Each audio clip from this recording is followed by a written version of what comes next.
ذات گرامی، مجھے اپنی کمائیگی کا، اپنی گناہوں بھری زندگی کا، اپنے بہت مختصر علم کا مکمل طور پہ ادراک ہے، اور میرے بارے میں جو باتیں کی گئی ہیں، میری دعا ہے اللہ تعالیٰ مجھے ویسا بننے کی توفیق عطا فرمائے، اس لیے کہ ایسی باتیں جو ہیں وہ کبر میں اضافہ کرتی ہیں، اور زہد کے کبر سے زیادہ برا کبر اور کوئی نہیں ہوتا۔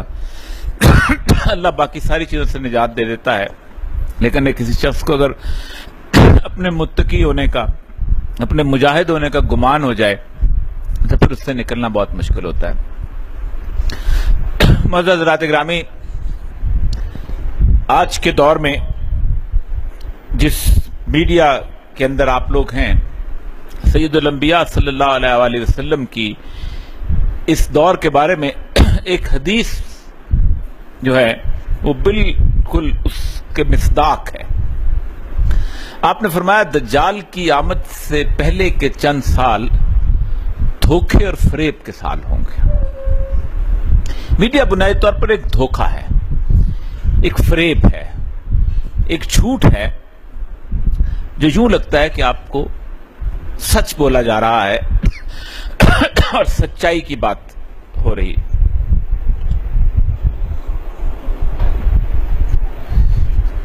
دنیا پوری کا جو میڈیا ہے اس کا 97% حصہ جو ہے وہ دنیا کی 3 بڑی کمپنیوں کی ملکیت ہے۔ سب سے پہلا جو 37% میڈیا ہے وہ والٹ ڈزنی کی ملکیت ہے، جس کو آپ سب لوگ جانتے ہیں، جس کے سارے بورڈ آف گورنرز میں یہودی شامل ہیں۔ دوسرا اس کے بعد روپرٹ مرڈاک کی کمپنی ہے، اور روپرٹ مرڈاک کی جو کمپنی جس سے نیوز آف ورلڈ وغیرہ شامل ہیں، جس کے پاس ٹائمز ہیں، دوسری چیزیں ہیں، اس کی 4 بنیادی صفات بتائی ہیں میڈیا میں۔ میں اس لیے آپ کو بتانا چاہ رہا ہوں کہ آپ دیکھ لیجئے گا کہ کس طریقے سے یہ سارا چلتا ہے۔ اس نے اپنے لوگوں کو جو پالیسی دیتے ہوئے کہا کہ پہلی بات تو یہ ہے کہ دنیا پوری کا جو موسیقی ہے اس کو الیکٹرانک کر دو، مطلب بجلی والی جو آج کل آپ دیکھ رہے ہیں، اور تیز کر دو، کیونکہ اگر ہلکی پھلکی میں ہی موسیقی ہوگی تو لوگ سمجھ کے اس کو آہستہ سے سنیں گے، اور ان کے اندر، ان کے مزاج میں ایک غصہ اور ایک اشتعال یہ چیز نہیں آئے گی، اور وہ ٹھنڈے دل سے جب غور کرنا شروع کریں گے تو ان کو اندازہ ہوگا کہ دنیا کی حقیقتیں کیا ہیں۔ لیکن جب یہ ادھم قسم کی اور اس قسم کی حالات ہوں گے، اور جب وہ ہر وقت اسی طرح کی جسے کہتے ہیں ناچ گانے کی اس کیفیت میں رہیں گے، تو ان کو اسی کے اندر ان کی جسمانی طور پر ریلیکسیشن ہو جائے گی، اور وہ کچھ سوچ نہیں سکیں گے جسے ہم چاہتے ہیں کہ وہ نہ سوچیں۔ دوسرا اس کا جو نقطہ تھا وہ بڑا کمال کا، وہ کہتا یہ ہے کہ اس دنیا میں کانسپریسی تھیوری، یعنی ایسی تھیوریز کو عام کریں کہ جس کے بارے میں لوگوں کو یہ اندازہ ہو جائے کہ وہ کچھ نہیں کرتے، بڑی طاقتیں کرتی ہیں، عالمی طاقتیں۔ اللہ کہتا ہے تو الملک من تشاء وتنزع الملک ممن تشاء وتعز من تشاء وتذل من تشاء، جس کو چاہتا ہوں بادشاہت دیتا ہوں، جس کو چاہتا ہوں جسے چھین لیتا ہوں۔ ہم کہتے ہیں نہیں امریکہ ایسا کرتا ہے، ہم کہتے ہیں نہیں یورپ ایسا کرتا ہے۔ ہم نے وہ تمام تر اختیارات جو اللہ تبارک و تعالیٰ نے اپنے لیے مختص کیے ہوئے ہیں، ہم نے اس کو عالمی طاقتوں کے ہاتھ میں، اللہ کہتا ہے میری مرضی کے مطابق پتہ نہیں ہلتا، ہم کہتے ہیں امریکہ کی مرضی کے مطابق پتہ نہیں ہلتا۔ تو یہ وہ کیفیت ایسی پیدا کر دو کہ لوگوں کو اول تو اللہ پہ یقین نہ رہے، پھر اپنے آپ پہ بھی یقین نہ رہے۔ تیسری وہ پالیسی یہ دیتا ہے کہ آپ لوگوں کو اندر جو نیچرل لیڈرشپ ہوا ہے اس کو ملائن کرو۔ بڑا خاص فکرہ ہے کہ یعنی جو ایسے لوگوں کے اندر رہنما پیدا ہو جائیں، ان کی شخصیت کے خلاف اس طرح کا پروپیگنڈا کرو۔ وہ جناب ایسی عجیب و غریب سے لوگ ہیں، یہ مولوی جو ہیں، یہ سارے جو ہے، یہ دیکھیں ان کے مدرسوں میں کیا ہوتا رہتا ہے، بچوں کے ساتھ یہ کیا کرتے ہیں، یہ دیکھو یہ داڑھی والا جو عورت کے ساتھ پکڑا گیا ہے، اس کو ایک مجرم بنا کے پیش کرو تاکہ ان کے ہاں ایسی کیفیت پیدا نہ ہو سکے۔ آپ خود سوچیں کہ آج سے 25-30 سال پہلے تھانوں میں یا چیک پوسٹوں پہ کیسے لوگوں کی تلاشی لی جاتی تھی؟ ایسے لوگوں کی تلاشی لی جاتی تھی جو سلطان رائے ٹائپ ہوتے تھے، جو ٹیڑھا ٹیڑھا چلتے تھے، جن کی کان میں مندری پڑی ہوتی تھی، جو پان کھاتے ہوتے تھے، جو بڑی بڑی مونچھیں رکھتے تھے۔ یہی چیز تھی نا۔ اب میڈیا نے کہا اب تلاشی کس کی ہوتی ہے؟ جس کی داڑھی رکھی ہوتی ہے، جس کے ماتھے پہ محراب ہوتا ہے، جس کے ٹخنوں سے اونچی شلوار ہوتی ہے۔ ایک امیج بنا دیا جاتا ہے کہ نہیں یہ بدماش نہیں، یہ بدماش ہے۔ تو اس طرح کی لیڈرشپ، اس طرح کی ملائن کو۔ اور چوتھی اس نے چیز یہ کی کہ فحش کو اس طرح عام کرو کہ لوگوں کو فحاشی نظر نہ آئے، وہ اس کو زندگی کا حصہ سمجھنے لگے۔ مطلب آپ یہ جو الیکٹرانک میڈیا جو ٹی وی ہے، یہ 5واں فرد بن چکا ہے آپ کا۔ باپ ہے, بیٹا ہے, بیٹی ہے, ماں ہے, اور ایک باقی چاروں سو جاتے ہیں لیکن یہ جاگتا رہتا ہے. اور اس جاگتے کے اندر ہونا تو یہ چاہیے تھا کہ جس طرح باقی چاروں جو ہیں وہ لباس پہنتے ہیں, جس طرح باقی چاروں زندگی گزارتے ہیں, اس پانچویں فرد کو بھی ویسی گزارنی چاہیے, لیکن نہیں.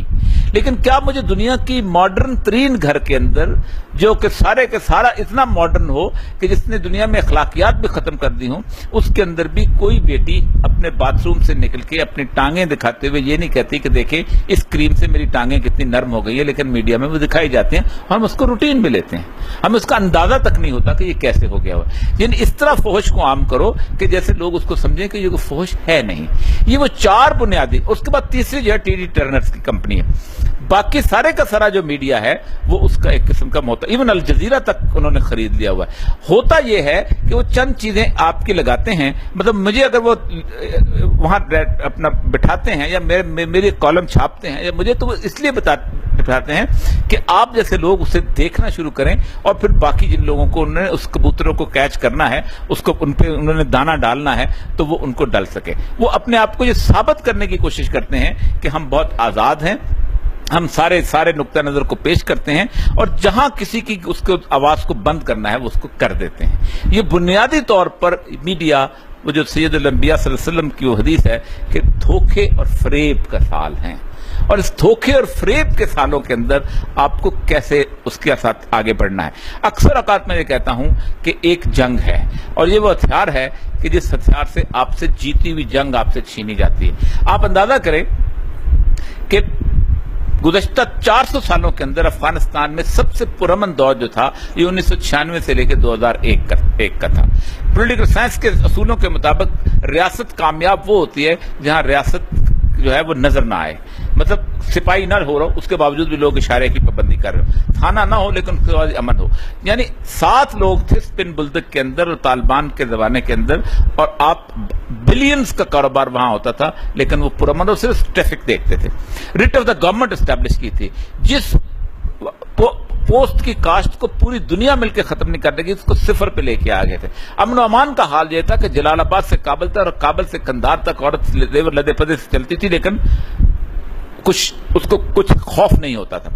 لیکن ایک 2.25 منٹ کی کیسٹ ایک آتی ہے مارکیٹ کے اندر, اور ہمارے علماء کرام تک بڑے آرام سے شرمندہ ہو کے کہتے ہیں نہیں ہمیں طالبان والا اسلام تو نہیں چاہیے. یہ ہے میڈیا کا زور, یہ ہے میڈیا کی طاقت.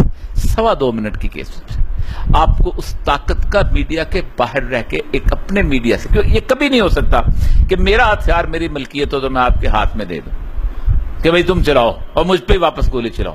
ایسا نہیں ہو سکتا. وہ اتنی چلانے دیں گے کہ جتنی ان کی بس میں ہوتی ہے. تو میں ہمیشہ یہ کہتا ہوں پوری دنیا کے اندر جہاں پہ میں گیا ہوں کہ اپنا ہتھیار خود خریدو, اپنا ہتھیار خود بناؤ. یہ وہ ہتھیار ہے کہ جو جیتی ہوئی جنگ کو شکست میں تبدیل کر دیتا ہے. یہ وہ جنگ ہے کہ جو آپ کے سارے با کردار لوگوں کو بد کردار ثابت کر سکتا ہے. یہ وہ ہتھیار ہے کہ جو لوگوں کے اندر آپ کی اس ساری کی ساری اعلیٰ ترین صلاحیتوں کو بدترین صلاحیتیں بنا کر پیش کر سکتا ہے. تو اس لیے آج کے دور میں بنیادی طور پر آپ کا سب سے بڑا کام جو میڈیا کے اندر ہونا چاہیے وہ بنیادی طور پہ یہی ہے کہ ہم اپنی جنگ کیسے لڑتے ہیں اور اپنی ہماری جو ہے وہ محاذ میں ہمارا راستہ کون سا ہوتا ہے. ایک سوال یہ پوچھا گیا تھا کہ سول سروس کے اندر کیسے اس میں کیا, یہ لمبا سا موضوع ہے, کسی وقت اگر آرام سے بیٹھیں تو میں تفصیل سے بتا سکتا ہوں کہ سول سروس میں جانا چاہیے. اس کی وجہ یہ ہے کہ میں جب سول سروس میں تھا تو جس وقت میں نے کالم لکھنے شروع کیا آج سے 15-16 سال پہلے, تو میں نے میرے جو مرشد ہیں میں ان سے کہا کہ میں چھوڑنا چاہتا ہوں تاکہ آزادی کی. انہوں نے کہا مت چھوڑو. میں نے کہا کیوں؟ انہوں نے کہا تم چھوڑو گے تو تمہاری کرسی پہ کوئی بددیانت آ کے بیٹھ جائے گا, تو یہ سیٹ خالی نہ کرو. ہاں تمہیں نکالیں تو بے شک نکل جاؤ, اور اللہ تعالیٰ نے 14-15 سال حفاظت کی ہے. میں اکثر اوقات لوگوں سے کہتا ہوں کہ اللہ تبارک و تعالیٰ کی اگر نشانیوں کو اور اس کے توکل کو دیکھنا ہو تو مجھ سے زیادہ ناشکرہ کو نہیں اگر میں اللہ تبارک و تعالیٰ کے توکل کو نہ مانوں. کہ مجھے جس طرح میری اس نے حفاظت کی ہے, میرے جس طرح اس نے نصرت کی ہے, مجھے جس طرح ان لوگوں کے دلوں میں اللہ تبارک و تعالیٰ نے میرا خوف ڈالا ہے, یہ صرف اللہ تبارک و تعالیٰ کا. دنیا میں کسی کے ساتھ تو میں اکیلا ہی اس چیز کی مثال بن سکتا ہوں کہ اگر آپ سول سروس میں جائیں تو آپ حق اور سچ کو قائم رکھ سکتے ہیں، اور اگر آپ حق اور سچ پہ قائم رہتے ہیں تو پھر یہ کبھی نہیں ہوتا کہ تنزل الملائکہ والی بات جو ہے کہ اللہ تعالیٰ ملائکہ آپ کی نصرت کے لیے اتارے۔ وآخر دعوانا الحمدللہ۔